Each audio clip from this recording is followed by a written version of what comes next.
আজ মঙ্গলবার 23শে পৌষ 2024 সালের 9ই জানুয়ারি। মেষ রাশি মেষ লগ্ন এরিস সাইনের জাতক জাতিকাদের আজকের দিনটি কিন্তু এক প্রকার বেশ কাটতে চলেছে।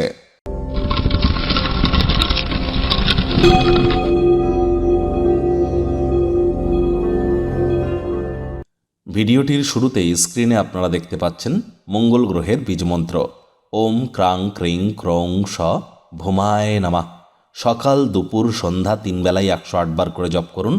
বিশেষ করে যাদের ন্যাটাল চার্ট বা জন্মছকে মঙ্গল দুর্বল অবস্থানে আছে, আর মঙ্গল দুর্বল অবস্থানে থাকলে high blood pressure, low blood প্রেশারের মতো প্রবলেম দেখা দিতেই পারে।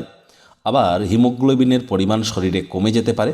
যারা IT sector, real estate, army, police, defence, automobile ইন্ডাস্ট্রিতে আছেন বা মেডিকেল সেক্টরে আছেন, অ্যাক্টিভ ইনকামের জগতে আছেন, স্পোর্টস ইন্ডাস্ট্রিতে আছেন, তাদের ক্ষেত্রে মঙ্গলের মজবুতি কিন্তু অত্যাবশ্যক।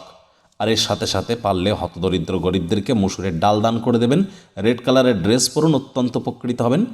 2024 সাল শনির বছর, 2+2+4 = 8, অর্থাৎ স্যাটার্নের ইয়ার। বিগত 8 বছর ধরে যারা পাপকর্ম করেছেন তাদের শাস্তির সময়, যারা পুণ্য সঞ্চয় করেছেন তাদের কিন্তু রিওয়ার্ডের টাইম। আপনার কেমন কাটবে 2024? একটানা প্রায় 30-40 মিনিটের বিস্তারিত আলোচনা, গ্রহগত গোচরের ছক ধরে 9টি গ্রহকে ধরে তাদের দৃষ্টি নিয়ে কে কবে বক্রী হবে, মার্গী হবে, জানুয়ারি টু ডিসেম্বর প্রতিকার সহ A to Z আছে সেই ভিডিওটিতে। সময় সুযোগ বুঝে একবার দেখে শুনে নেবেন। আই বাটনে আমরা লিঙ্ক দিয়ে দেব। ভাগ্য মিটার আজ আপনাদের বলছে 7 আউট অফ 10 ভাগ্য আপনাদের অনুকূলেই থাকবে। আজ স্বাস্থ্যগত ব্যাপারে আপনাদেরকে একটু সাবধানতা অবলম্বন করেই চলতে হবে। লাকি নাম্বার থাকবে 1 অর্থাৎ 1। শুভ রং থাকবে কমলা এবং সোনালী রং। কায়িক পরিশ্রমের কারণে শরীরে ক্লান্তি অনুভব করতে পারেন। ভয় ভয় ভাব আপনাকে গ্রাস করতে পারে। কথায় আছে, to be a good speaker one have to be the listener first. আমাদেরকে ভালো বক্তা হতে গেলে আগে ভালো শ্রোতা হতে হবে।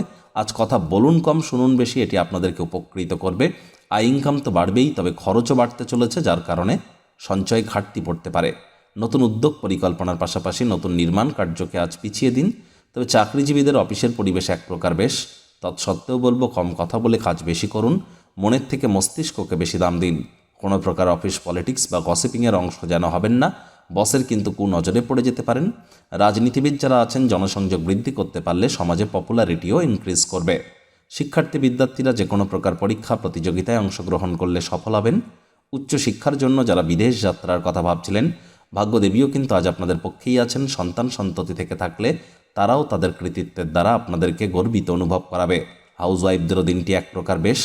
আজ নিকটবর্তী কোনো আত্মীয় স্বজন বা ধর্মীয় স্থানে আপনারা ভ্রমণ কিন্তু করতেই পারেন। পরিবারের প্রতি সকল প্রকার দায়িত্বও সঠিক সময়ের মধ্যে সুনিপুণভাবে আপনারা পালন করতে চলেছেন। প্রেমিক প্রেমিকা, স্বামী স্ত্রী উভয়ের ক্ষেত্রেই বলবো, ফুল ফুটুক আর না ফুটুক, আজ আপনাদের প্রেমের বাগানে বসন্ত। দিনটিকে যতটা সম্ভব রোম্যান্টিক করে তোলা যায় সেই প্রচেষ্টাই আপনাদের করা উচিত। অবিবাহিতদের বিবাহের যোগ পরিলক্ষিত হচ্ছে। যারা প্রেমে পড়েননি তাদের জীবনে স্বপ্নের নারী বা পুরুষের আগমন আজ কিন্তু হতেই পারে। একটু প্রচেষ্টা আপনাদেরকেও করতে হবে।